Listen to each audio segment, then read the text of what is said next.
BILLmanager Hosting and Cloud is the platform for automation of cloud and hosting service sales, from online service ordering to communication with technical support. In this video, we will explain how to install the platform. Install the platform to a virtual server that meets minimal system requirements.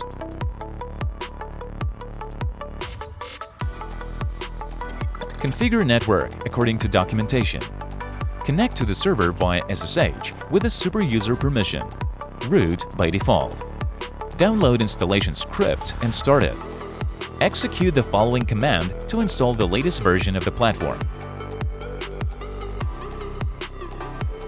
Select a version. Stable is a stable version which has passed beta testing successfully. Beta is a version with the latest updates, however still in the beta testing phase. The script will automatically connect two ISPsystem repositories.